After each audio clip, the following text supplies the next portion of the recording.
Ішкі істер халық комиссариатының Карлаг Ақмола арнайы бөлімшесі КСРО Ішкі істер халық комиссариатының 1937 жылғы 3 желтоқсандағы номері 758 және Ішкі істер халық комиссариаты Карлаг басқармасының 1937 жылғы 16 желтоқсандағы номері 43 бұйрықтарының негізінде арнайы еңбек орны 26 ауыл базасында құрылды.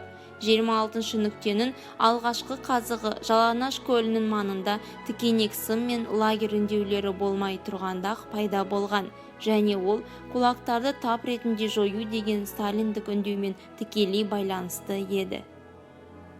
Соғыс кезінде Ақмола фабрикасы нұсқаушы орындардың бұйрығы негізінде Қызыл армияға арнайы киім-кешек тігу бойынша тапсырма алды. Жыл сайын 3000 кеудеше мен шалбар жинақтамасына тапсырыс алатын. Біз жеңісті күтеміз, әйел балаларына аман-есен оралыңдар деген жазулар шинельдердің етегіне тігілді. Фабрикада 4000-ға жуық әйел жұмыс жасады. Әрбір әйел күніне жұмыстың белгілі бір нормасын орындауы керек еді.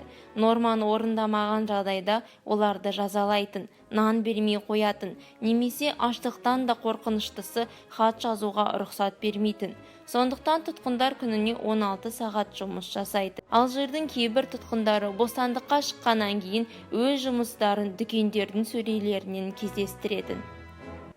Лагерь бөлімшесінің басшылығы жоспарды мерзімінен бұрын және асыра орындағаны үшін 69 әйелге жеке ісіне енгізілетін алғыс жариялап, кезектен тыс хат жолдауға және туыстарымен кездесуге рұқсат берді. Тұтқын әйелдердің естелігі бойынша тігін тігу күні бойғы жарық күнді алатын. Ал қас қарайған уақытта көз көруі нашарлап, бір сарынды еңбек созылмалы шаршауға ұласатын. Бірақ соғыс жүріп жатқан еді. Олар жоспарды асыра орындау жауынгерлеріне үлкен көмек екенін түсінді. Орнатылған тәртіпке қарамастан, лагерь өмірінде әйелдердің басты міндеті еңбек болып табылды.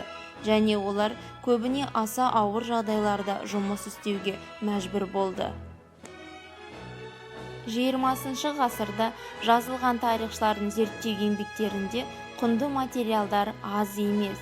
Бұл жұмыстарда соғыс кезінде халық шаруашылығында болған өзгерістер өндіріске әйел еңбегін пайдалану есебінен болғаны көрініс тапқан.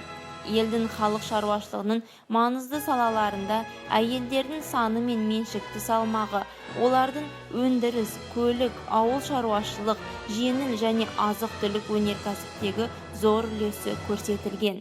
Кеңес патриот әйелдерінің еңбек және саяси қызметінің айқын үлгілері айтылған.